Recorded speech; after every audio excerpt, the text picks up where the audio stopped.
بسم الله الرحمن الرحيم. الحمد لله والصلاة والسلام على رسول الله صلى الله تعالى عليه وسلم. ربنا أرنا الحق حقا وارزقنا اتباعه، وأرنا الباطل باطلا وارزقنا اجتنابه. ربنا آتنا في الدنيا حسنة وفي الآخرة حسنة وقنا عذاب النار. برزان خوشويستانم لخدمة كتاب نيابي الداء والدواء زاناي بيابرز إمام ابن القيم رضا رحمتي خوي لبرجيان بسر أبين ديارة أمزانا برزا باسي جوركاني تاواني بوكردين كخطرترين وترسناكترين أمبريتين للشريك بوخوا قراردان بهمو جوركان أويك بقول إنسان أكري يانا بكردوي إنسان أكري يانا بنيته إرادي إنسان أكري همواني بتفصيل وباس كردين لبناي أوا خالشي بقرنجي بو إما باس كر كبريتي بو لوي إنسان سوء الظني هبي قماني خراب بخوا جل جلاله ببا ك لطاونبوني عقيدة وتينا قيشتن لأسماء وصفات خوا جل جلاله إنسان توشي أو حالة أبيك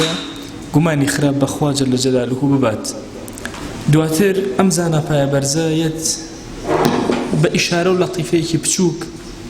تنها وندما الوباسكا ككبر منازعية لقل خوايا شان يكرن لقل خوايا جل جلاله ويقناهي كبر أفرمي قناهي كتيكال بشيرك أبيته وهند جاريش لآستيكي زور نزيق للشركة أوستي دواي أوا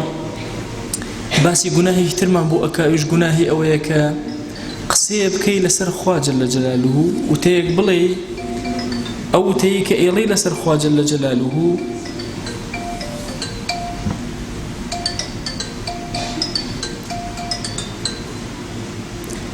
أو تيك إيلي لسر خوا جل جلاله هج علمت يا نبي وهج أقاد لي نبي أما يكيك لو خالانيك زاناي بايبرز إمام ابن القيم أين باختطاف بكرتيق ومن باس أكاد كأفرميل الشرك وكبر بقرته ولا إنسانا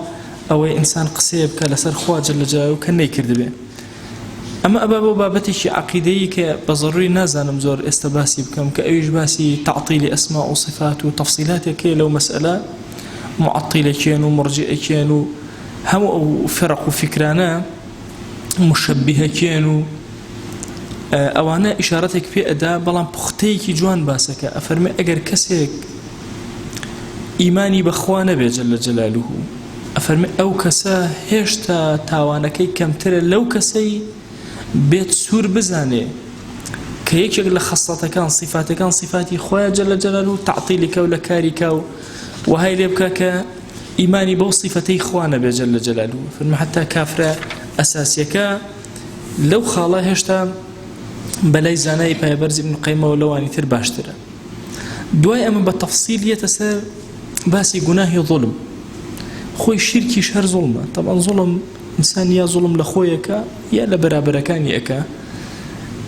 جورك لجوركان إنسان ظلم لخوي بكابري تلا شريك بوخو قرار دان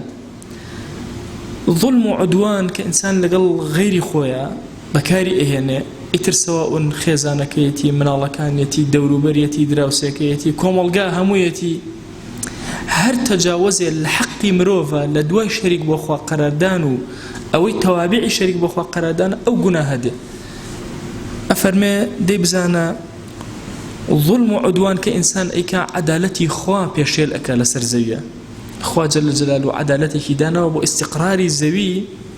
أجر إنسان هاد ظلمي كرت دس درجي كرت دس الخلق زيادة الروي كل حقي خلقه أفرمي أو عدالتك خوا تيك أدا أو عدالتك أسمان كانوا الزوي بهوي أو عدالتي خوا أوستن همو بيغمبران عليهم الصلاة والسلام همو كتابة كان هر همو بوهات عدالتي خوا لسر زويا راقرن داد قري خوا لسر زويا راقرن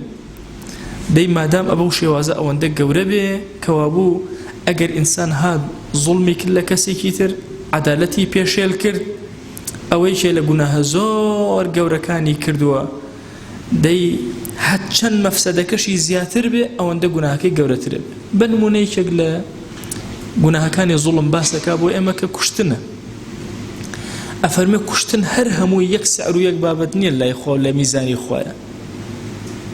بۆ نمونە ئینسان جاری وایە مناڵەکەی خۆی ئەکوژێ، ئەمە جرمەکەی زۆر زۆر گەورەیە. جاری وا هەیە نە خێزانی خۆی ئەکوژێ یا خێزانێک هاوسەری خۆی ئەکوژێ، جرمەکەی زۆر زۆر گەورەیە. یان نایە دایک و باوک ئەکوژێت، ئەزانین جرمەکەی چەند گەورەترە. نایەت یەکێک لە ئەنبیا و ئەولیا ئەکوژێ، یەکێک لە دوعات بۆ دینی خوا جەل جەلالوهو ئەفەوتێنێ و ئەکوژێ. چەندێک مفرداتی نزیکبوون لەم کەسە و چەندێک مفرداتی ئەو کەسە و ساڵحبوونی ئەو کەسە بۆ سەر زەوی، گرنگی ئەو کەسە بۆ سەر زەوی. پیا و ساڵحێک ئەزانن مانەوەی پیا و ساڵحێک لەناو کۆمەڵگا چەند گرنگە بۆ سەر زەوی. ئەفەرمێت چەندێک ئەم مفردانە زیاد کە ئەوەنە جرم و گوناهەکەی زیاد ئەکە. بە هەمان شێوازە فەرمێ حتا ئەگەر نەگاتە کوشتنیش هەر ئازاریان بدا، کەسێک ئازاری مناڵەکەی خۆی ئەدا جرمی زۆر گەورەیە، ئازاری دایک و باوک ئەدا جرمی زۆر گەورەیە، ئازاری کەسێک ئەدا کە بانخوازە و خزمەتی دینەکە ئەکە زۆر زۆر گەورەیە. ڕاستە ئەگەر مەسەلەن هەموو ئازارەکان بێنین هەمویان با بڵێن یەک زلە بێت و یەک ئاسوور و یەک ئازاریشی هەبێ، بەڵام گوناهی کامانە ئەمان ڕوتبەی گوناهەکانە کە ئیمان بۆمان تەرتیبەکە، هەنێ لە گوناهەکان گەورەترن لە هەنێکی تریان. بۆیە کێ لە قیامەتە زۆر زۆر ئازاری سەخت ئەچێژێ. لە فەرمایشتێکە هاتووە ئەفەرمێ أشد الناس عذابا يوم القيامة من قتل نبيا أو قتله نبي. بأزاترين كسيك لنا ودوزخة كأزارة شيء كسيك كبيغمبري لبيغمبران عليهم الصلاة والسلام بكوجي يا بيغمبري بيكوجي، أم بيغمبري بكوجي يا أو بيغمبرك أو بكوجي، هر كامي كان به أزارترين عذابه لنا آخرته. واتو كسيم من الملانة لقل بيغمبري كأك عليه الصلاة والسلام نار حترين جوري آزار وسزاء أدري لنا ودوزخ.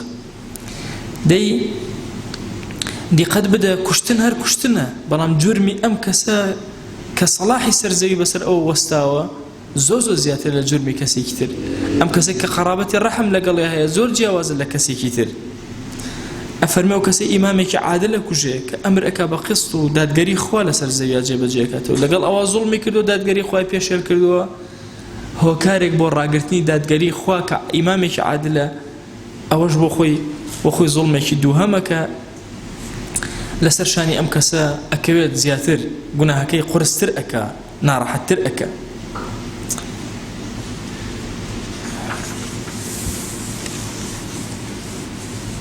يك بابت هي إمام ابن القيم باسي أكا زور بتفصيل زور درجة أداته من ناتوانا بتفصيل هموي بخيران وباسي كم بس بختكيتان لخزمتها عرزكم لم كتابنا يا باب آية توبي كسي قاتل قبول كره أو كسي أكوجة توبي لوري جيري يا لورنا جيري. إما كاتك لخزمة قرآن أوستين أفرميه من أجل ذلك كتبنا على بني إسرائيل أنه من قتل نفسا بغير نفس أو فساد في الأرض فكأنما قتل الناس جميعا. كسيك أكوجة لسرزويا ببيهيج حقيق ببيهيج شتيك وكواس طوابي خلقي سرزوي كشتبه. آية كتير جزاكي دياري أكابو إما فرن فجزاؤه جهنم خالدا فيها، عذابك ونسخت جهنم خالدا فيها بردوام أمينته وغضب الله عليه ولعنه خوا غضب سريع أبارين لعنتي لأكا أو كسيك أكوجي.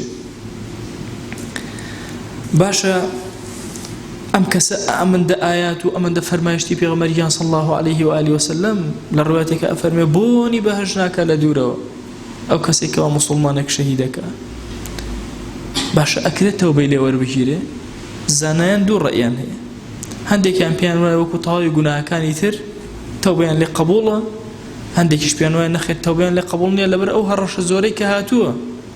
أما دور روايات لما زبي أمي أحمد والروايات كراوه أرجحي جوهايك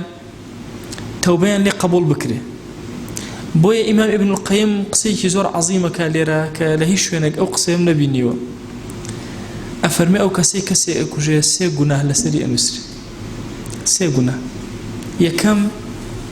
بشي خوا جل جلاله بشي خوا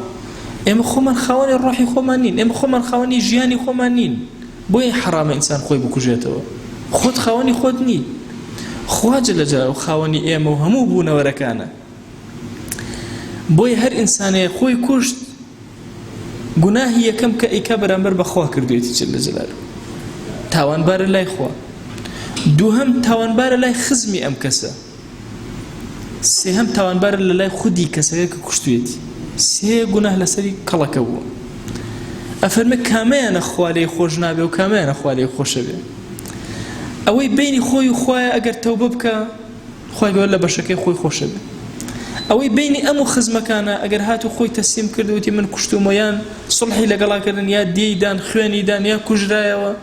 ئەوەشی لەسەر لاچوو. بینی ئەم و ئەو عەبدەی تر ئەمێنێ لە قیامەتا مەحکەمە ئەکرێ لە مەشیئەتی خوایە جەل جەلالوهو تەوبە لەسەری لا نابە. بۆیە هاتووە ئەم سێڕەیی زۆر بە جوانی داڕێژاوە. ئەو بەشەی کە ئینسان بەشی مردووەکە خۆیەتی کوژراوەکە خۆیەتی تەوبەتیایە مەحاڵە. ئیتر خوای گەورە ئەگەر ئەم کەسە ساڵح بێ لە ڕۆژی قیامەتە خۆی بۆ خۆی پاداشتی بداتەوە و عەبدەکەی تر ڕازیکە وەکو لە فەرمایشتێک هاتووە پێغەمبەرگیان صلی الله علیه و آله وسلم فەرمێ عەبدێ لە عەبدەکان ئەچێ بۆ جیهاد لە پێناوی خوایە لەم بەرامبەرەوە کەسێکی کافر ئەم عەبدە موسڵمانە ئەکوژێت کە عەبدە موسڵمانەکە کوژرا دوایی ئەم کەسەی کەوا بکوژەکەی و کافرە تەوبە ئەکات و ئەگەڕێتەوە لای خوا جەل جەلالوهو. لە ڕۆژی قیامەتە ئەفەرمێ ئەم کەسە دێت کە کوژراوە خوای گیان ئەم عەبدە تۆڵەی لێ بکەرەوە منی کوشت. خوا جەل جەلالوهو بەم عەبدە ئەڵێ لێ ببوورە لێ نابوورم، ئەخر ئیمانی هێناوە لێ ببوورە لێ نابوورە منی کوشت، من لە ژیان کردە دەرەوە. رب العالمین وعودی ئەداتێ بەم عەبدە فڵانە کۆشکت ئەدەمێ لە بەهەشتا هەتا عەبدەکە قەناعەتەکە واتە خوا قەرزەکەی بۆ ئەداتەوە بۆی قەرەبوو ئەکات. ئەم بابەتە تەوبە ئینسان بکات و عولەما ئەفەرمون ئەبێت چاکەکاری زۆر بکات هەتا وەکو وای لێبێ لە لای خوا ئەوەندە مەقبوڵ بێ خوا جەل جەلالوهو قەرزەکەی بۆ بدات. ئەگەر قەرزێکە لەسەر شانی لە مەشیئەتی خوایە جەل جەلالوهو ئەگەر صادق و ڕاستگۆ بێ لە تەوبەکەی بگەڕێتەوە لای خوا خوای گەورە تەوبەکەی لێ قبوڵ کە. ئێمە هەمومان بیستومانە فەرمایشتی قاتیلی مئە پیاوێک 9 کەسی کوشت دوای مەلایەکی نەکبەتی وەکو منی دۆزیەوە وتی با پرسیارێکی لێ بکەم بزانم خوا عەفوو مەکە. پێی وتی خوا عەفوو وتی وەڵا خوا عەفوو ناکە. ئەڵێ وتی وەڵای کەم بەسە ئەڵێ ئەویشی کوشت. ئەڵێ دواتر چوو کەسێکی باشی دۆزیەوە پرسیاری لێ کرد. ئەڵێ ئەویش وتی خوای گەورە لێتە بورێ تەوبە لە هەموو کەس قبوڵەکە بەڵام لەم شوێنەی کە ئەم قەتلانەت کردووە ئەمە شوێنی غەزەبی خۆیان بەسەر توێ بڕۆ مەمێنە ڕۆژ بۆ شوێنێکی تر پێش ئەوی بگاتە شوێنەکە وەفاتی کرد. ئەڵێ مەلائیکە هاتن ژماردیان بزان چەند هەنگاو ڕۆشتووە یەک هەنگاو زیاتر ڕۆشت و بەرەو لای ئاوایەکەی تر خوای گەورە عەفوی کرد لەسەر ئەو هەنگاوە زیادەی کە نای بەرەو لای خوا. بۆیە ئەکرێ ئینسان قاتیلیش بێ خوای گەورە عەفوشی کرد دەرگای عەفودا ناخرێ بەڵام جورمێکی زۆر گەورەیە چونکە زوڵمێکی زۆر گەورە عودوانە بە کێشانی ڕۆحێک کە بوو 3 گوناه لە مەسەلەی قەتڵا کۆ ئەبێتەوە. بۆیە ئینسانی موسڵمان لە مەسەلەی قەتڵا ئەبێ زۆر ئاگای لێ بێ بە هیچ شێوازێک دەستەکانی وەکو ئیمام ابن القەیم ئەفەرمێ ئەم دەستانە خوێناوی نەکات لە بەردەم خوایە جەل جەلالوهو بە ناحەق.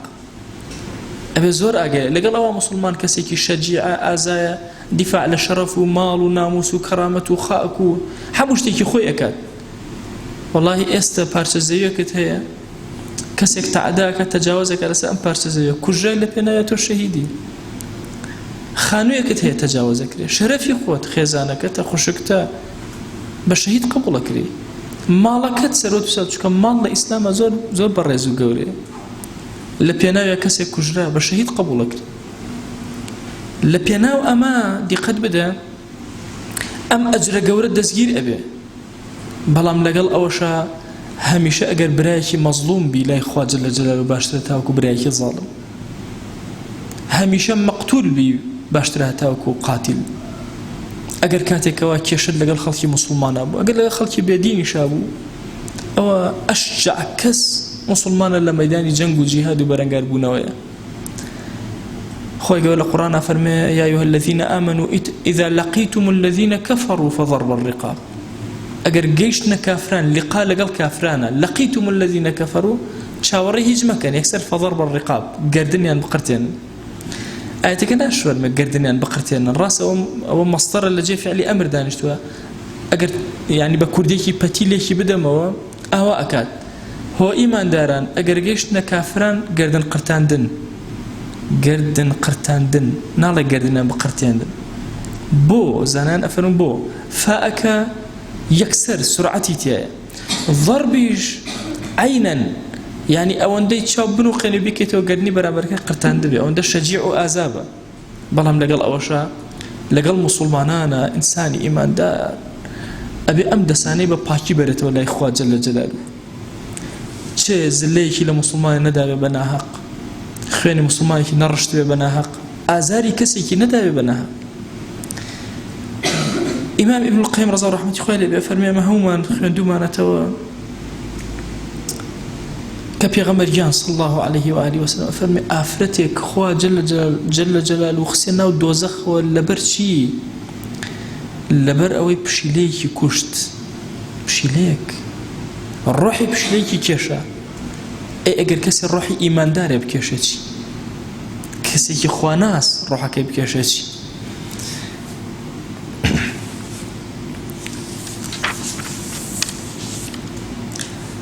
أفرمي هندق إشكاليا مدروس بو لم آياتا وتوانا چونا بيشتيوا أفرماشتي بيغمري خواه صلى الله عليه وآله وسلم كأفرمي قاتلي 100 توبه كرد وخواه لي قبول كرد لقال آياتا بيتشوانا يكا كسي أجر كسي بكوجي وكواه همو خلقي سرزوي كشتبه أجر كسي 100 كز بكوجي وكواه 100 جار خلقي سرزوي كشتبه أجر كسي 1000 بكوجي وكواه 1000 جار خلقي سرزوي كشتبه أي چون أبي توبه لكسي وربكيري 1000 جار خلقي سرزوي كشتبه يعني بيركنوا استا الظالمي وهيا ك لو أشي بدقميك بنجي بيانا بي صدان مناضي بيتاواني زور فقير وبيكسي كشتبه يعني تصورك چەندین مناڵ هەتی و کەوتووە و چەند ئافرەت بێوەژن کەوتووە و چەند پیرە پیا و جەرگی سوتاوە و چەند ئافرەت جەرگی سووە چەند خوشک هاوارێتی بۆ براکەی سبحان الله کە ئینسان بیر ئەکاتەوە مەسەن کەسێک ئەم هەموو جەریمەیە کردووە ئەم جەریمە چەند گەورە بێ باشە ڕەب العالەمین ئەم کەسە چۆن عەفو ئەکات بۆیە لێرە ئیشکالێک دروست بۆ لەسەر ئەوە ئیمام بە تەفسیل ئەو ئیشکالەش ڕەد ئەکاتەوە ئەفەرمێ هەندێک گوتویانە باشە ئەگەر کەسێک یەک کەس بکوژێ وەکو وایە خەڵکی سەرزەوی کوشتووە پێی دەقی ئاەتەکە ئەفەرمێ من قتل نفسا بغير نفس أو فساد في الأرض فكأنما قتل الناس جميعا وكو همو خلقي الناس الفلام استغراق همو خلقي كشتبه نكي زمانك يا أخوي هي همو زمانك كان قاطبة أو يمروا بهمو إلا سر مالي أما ولا سر كشتويتي إيه باشا أجر كسي كيش همو أمانة بكوجي أمش همو يقداني كشتو كاو قناها كان بقدر يك واضحة إشكالك اللي كويه بو يكوم الآيات هنا أفرمي فرما يشتكي بيغمبر جان هي صلى الله عليه وآله وسلم أفرمي هر كسي نرجع عشابك وكوه تاني ويشوشو نرجع كردبه ايجا كسي إشال لجماعتها طبعا ايجا كسي نرجع بياني بالجماعات كرد وكوه قاطبة همو شو نرجع كردبه باش اگر كسي همو شو هصا شو نرجع كرد أمش تنها أم دواني بجماعات كردوه أي أجركين مساوية بيقومان نخير أو كسيك هل أسيد نرجكان جيبجي أكا شو نيجيش أكا جماعتكش أكا أما أزان أجري چند برز الله إخوة جل جلاله چند قورة چند بلنده أي كسيكي تركا ديت تنهادو نيجك أكا أي أجركي يرق بقدر أو نرق بقدر أو نية بالضبط أم مسألة خلافية وكشي وايا روجي كان بيغمريان صلى الله عليه وآله وسلم تشريفي هنا ومال وسيري كريكي لخيزانا كان هندي بردي داناو شون تسبيحي استئما تسبيحاتي بيأكين ايش هندي بردي داناو وبرد كان سبحان الله وبحمده بردك يخست أولا للروايتك أفرمن نواتي دانابو نوات يعني ناوك سواء ناوكي خرما بي ناوكي قزوانا نازم ناوك مهم الله داينابو يكيكا سبحان الله وبحمده سبحان الله وبحمده بو إجمارة قاين لتيقنسي پێغەمبەریان صلی الله عليه و آله وسلم هاتەوە فەرمووی کەلیمەیەکت پێ بڵێم لەمانە هەمووی خێرتر ئەرە وەڵڵی پێغەمبەریان صلی الله عليه و آله وسلم فەرمووی بڵێ سبحان الله وبحمده عدد خلقه سبحان الله وحمد بۆ خوا بە ئەندازی مەخلوقاتی خوا چەندێک چییە؟ ئایا بەس مرۆڤە؟ ئایا بەس گیاندارە مەخلوقاتی خوا؟ ئایا بەس گیاکانە بەس گوڵەکانە؟ ئایا هەسارەکانە؟ ئایا گەلە ئەستێرەکانە؟ مەخلوقاتی خوا کامە؟ سبحان الله فەرمێ عدد خەلقه هەر هەمووی بێنە پێشاوی خۆت وەریضا نەفسی خۆیان بەچی ڕازیە بێ چی بکەم چەند زیاتر ئەەکەم هێشتا ناگەمە ئەوەی کە خۆی گەورە لێم ڕازی هێشتا لەم نی ئەوێت وەریضا نەفسی وەزینەتە عەرشی قورسایی عەرش چەندێکە ئاسمانی یەکەم چەندێکە وەکو حەلقەی دەرگایە گوایە بە نسبەت ئاسمانی دووەمەوە وا تەسەوور نەکەین ئێمە ئاسمانەکان ئاوا ئەڕۆن ئاسمانەکان بەعکسەوە بۆ شێوازە ئەڕۆن ئاسمانی یەکەم بچووکترینیانەکە هی ئێمەیە ئەفەرمێ وەکو حەلقەیەک بە دەرگایەکەوە یا حەلقەیەک لە سەحرایەکە بکەوێت چەندێکە ئاسمانی یەکەم ئەوەندەی بە نسبەت ئاسمانی دووهەمەوە دووهەم بە نسبەت سێهەمەوە ئەوایە سێهەم گەورەترە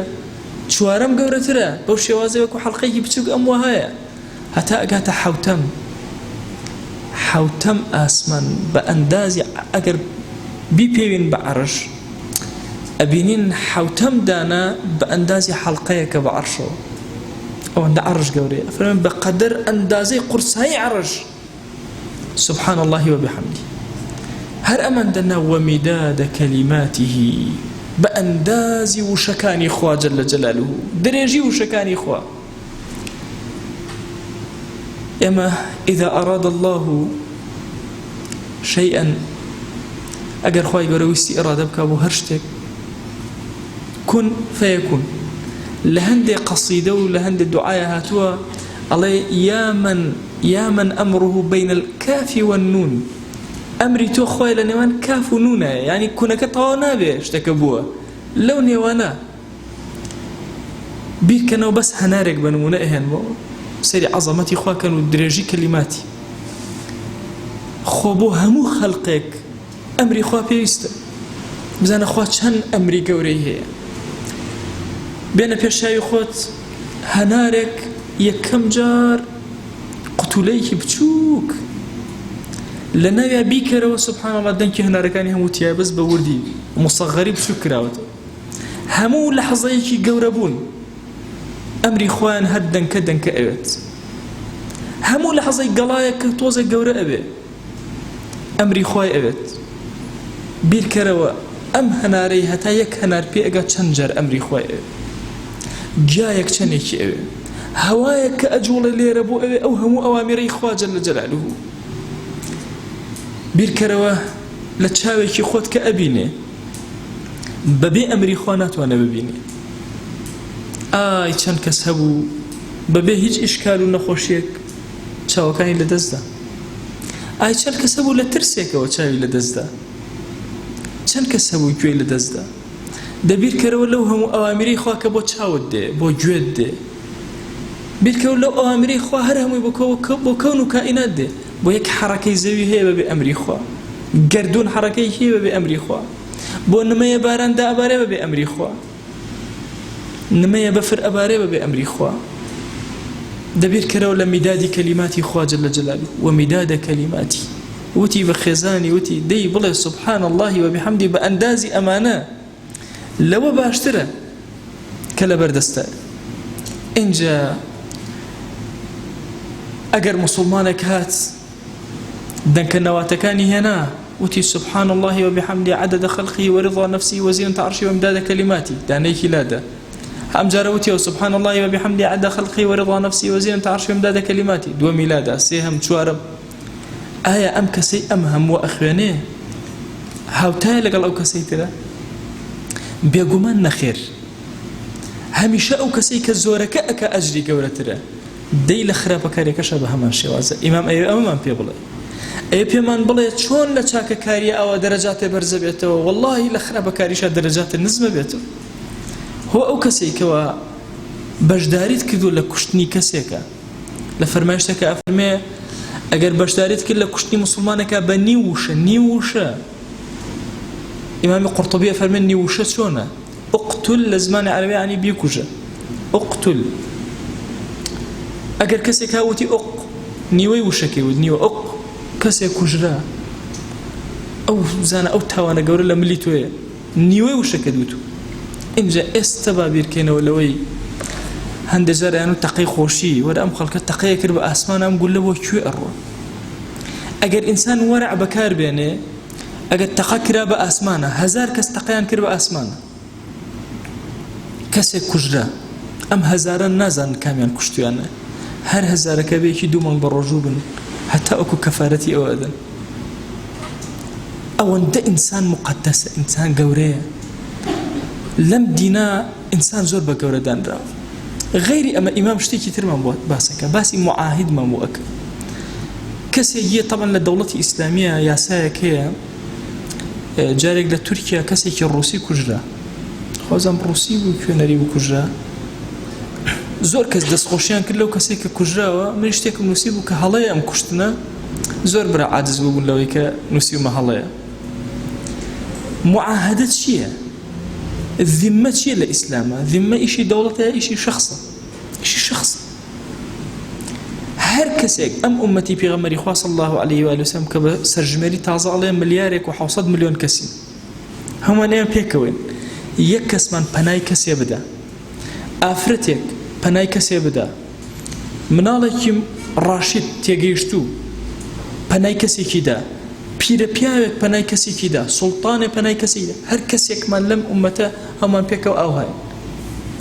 ئەفەرمێ ئەگەر کەسێک هات کەسێکی معاهد یا ذمی کوشت جەزاکەی جەهەنەمە بۆچی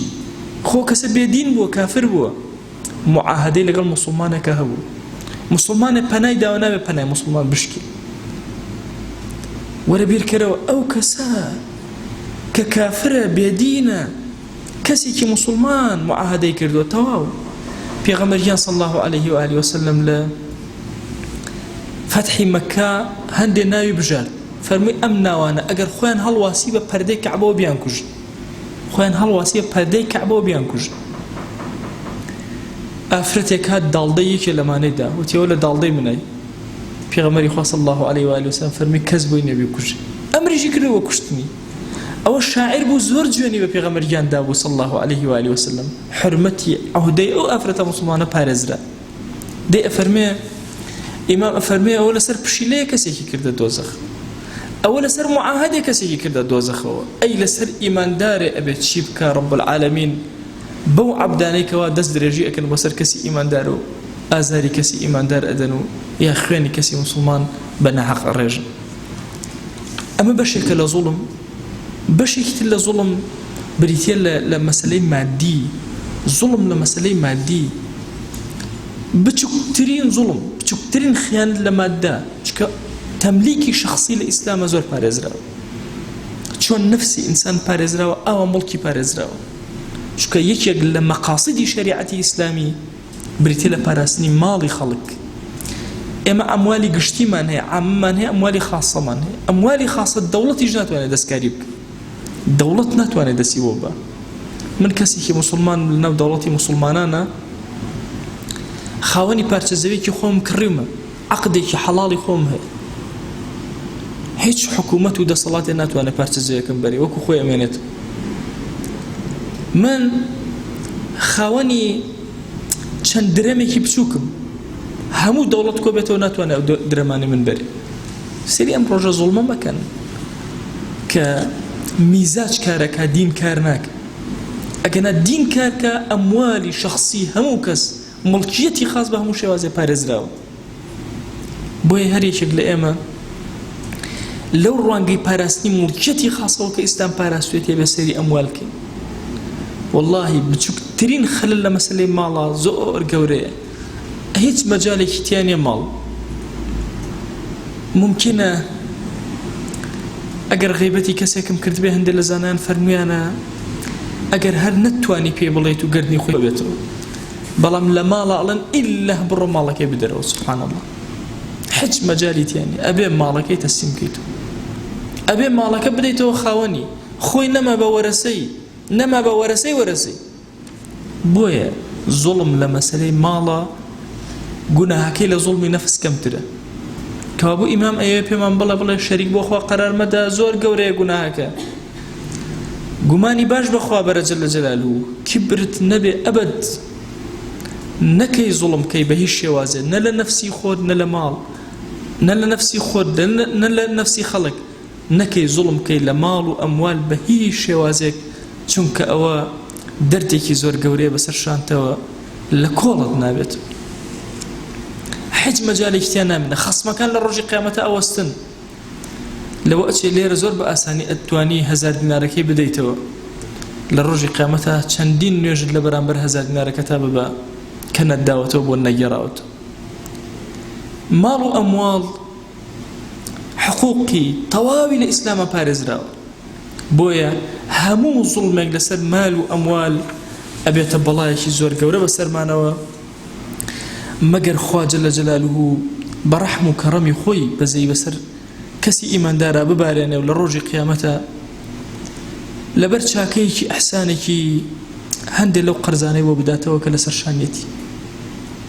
لە ڕوایەتێکە هاتووە شەهید بۆیە فەزڵی شەهید زۆر زۆر گەورەیە ئەفەرمێ شەهید هەو حەقە مالیانەی کە لایەتی خەڵک خوا جەلە جەلالوهو بۆی ئەداتەوە زانان ئەفەرمون ئایا ئەمە خاصەی شەهیدە یا غیری شەهیدیش ئەگرێتەوە لە مەشیئەتی خوایە ممکنە کەسێکی غیری شەهیدیش خوا مەشیئەتی وابێ ئەم کەسە قەرزەکانی بۆ بداتەوە هەندێک لە قەرزەکانی بداتەوە ئەگەر چاکەکارێکی سادق و ڕازگۆ بێ ئیمام ئیبن القەیم ڕەزا و ڕەحمەتی خوای لێبێ لەم کتێبە زۆر باسی خەتەری گوناهی بۆ کردین کە چی ئەکا بە ژیانمان چۆن کاولی ئەکا ئێستش ئەوێ باسی گوناهمان بۆ بکە جەریمەی گوناه چەند گەورەیە چەند خەتەرێکی گەورەی لەسەر حیاتی ئێمە چۆن دڵەکانمان تاریکەکە ماڵمان تاریکەکە گۆڕمان تاریکەکە وڵات و نیشتیمانمان تاریکەکە ئێمە ئومەتی پێغەمبەری خوا صلی الله عليه و آله وسلم لە بەردەم هەستانەوەیەکی زۆر گەورەیە ئومێد دەکەن ڕۆژگارێ بێتە پێشەوە عەدالەتی خوامان لەسەر زەوی چەسمان دەبێ دەی ئەم ئومەتەکە بەرەو هەستانەوە گەورەبوون ئەڕوا پێویستی بە دامەزانێکی زۆر گەورە و بەهێزەیە پێویستی بە ئەفرادێکەیە بچووکترین زوڵم بەلایەنەوە کێوێکی زۆر گەورە بێ زمانیان زوڵم نەکە دەستیان زوڵم نەکە دڵیان زوڵم نەکە کە ئیمام ئەوێ بە تەفسیل ئەمانە بۆ ئێمە باسکە بۆی ڕامان گرێ لە ئاستی گوناهەکانە خوای گیان ئێمەی گوناهبار داوا لێ ئەکەن بە ناوی جوانە بە صیفەتی بەرزە بە ئیسمی عەظەمە دێمان خۆش بە یا رب العالمین یا ربی خوای لە گوناهی دایک و باوکمان ببورە لە گوناهی خزم و کەس و کارمان ببورە یا ربی پەروەردگارە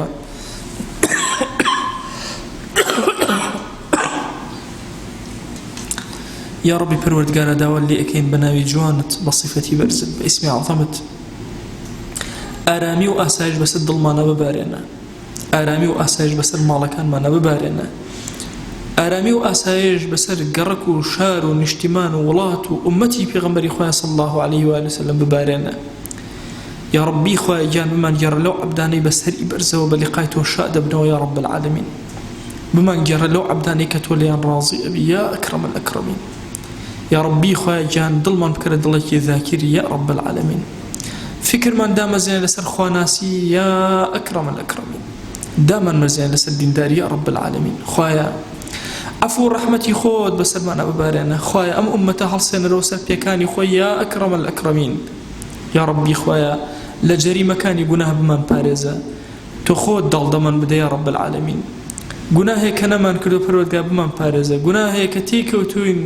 کردومانە عفومان کە گوناهێک کە تیان پەروەردگارە نەجاتمان بدە لێ یا رب العالمین خوای گیان داوا لێ ئەکەین زەلیلی بەردەمی گوناهەکانمان مەکە خوای زەلیلی بەردەمی گوناهەکانمان مەکە خوای زەلیلی بەردەمی گوناهەکانمان مەکە یا ئەکرەم الئەکرەمین یا ربی خوای گیان عفو و عافیەتی خۆت بەسەرمانە ببارێنە خوای داوا لێ ئەکەین بە گەورەی خۆت خوای لە گوناهی دایک و باوکمان ببورە یا ئەکرەم الئەکرەمین خوای لە گوناهی مردوەکانمان ببورە لە گوناهی ئومەتی پێغەمبەری خوا صلی الله عليه و آله وسلم ببورە یا ربی خوای گیان كرم ورحمتي خود بسرمانا ببارينا عفوي خود بسرمانا ببارينا خوايا گرفتەکان مان چارەسەرکە خوايا گرفتەکان مان چارەسەرکە مەمان دەرە دەستی خۆمان یا ئەکرەم الئەکرەمین خوايا تۆ خۆت گرفتەکانمان بۆ چارەسەرکە تۆ خۆت بەزەی بەسەرمانە ببارێنە تۆ خۆت لێمان خۆش بە یا رب العالمین خوايا هانە ئەمان بە ڕەحمەت و بەزەی تۆ هێناوە بەزەی خۆت بەسەرمانە ببارێنە يا ربي خوايا داوال لي أكين سلامان بقينا في غنبري خوا صلى الله عليه وآله وسلم بأمتي وقبول مانك بشوين كوتي وقبول مانك پروردگار داوال لي أكين گناه لدل مانا هلكن يا رب العالمين خوايا گناه لدل مانا هلكن يا أكرم الأكرمين خوايا گناه لدل مانا هلكن يا أكرم الأكرمين يا ربي خوايا داوال لي أكين بقوري خود بكرمي خود أم دعانا من لقبولك خوايان سپاس و ستایشی تو ئەکەین لەسەر هەموو نعمەتێ پێت عەتا کردوین چۆن نعمەتەکانت پێداوین بۆمان زیاد کە بۆمان تەواو کە بۆمان کامل کە یا رب العالمین خۆیان نعمەتی چاومان لێ مەگرەرەوە نعمەتی زمان و قسەکردن و گوێ و بیستنمان لێ مەگرەرەوە پەروەردگارە لە شتاغیمان پێ عەتاکە پەروەردگارە داوای شیفات لێ ئەکەین داوای ڕەحمەتی لێ ئەکەین بۆ هەموو ئەو موسڵمانەی کە نەخۆشن یا رب العالمین تو گەورەی خۆت خۆیان مەمان خرەژێت باری قەرز محتاجي دسينا مردمان مكة محتاجي دسينا كسمان مكة بزي بسرمنا ببارينا قبول مانك يا رب العالمين خواهي جان تشيش بخرنا ودين داري مانوا تشيش بخرنا وطاعة وعبدايتي مانوا يا أكرم الأكرمين خواهي جان شون لما جيسا آوادانشتوين پروردگارا هانا بوتو ايانين لخزمت بيغمريانا صلى الله عليه وآله وسلم كومان كرو يا رب العالمين آمين آمين والحمد لله رب العالمين وصلى الله على سيدنا محمد وعلى آله وصحبه وسلم تسليما كثيرا أبدا إلى يوم الدين ويقول لقناه من الشيء أجبور وموفق إن شاء الله.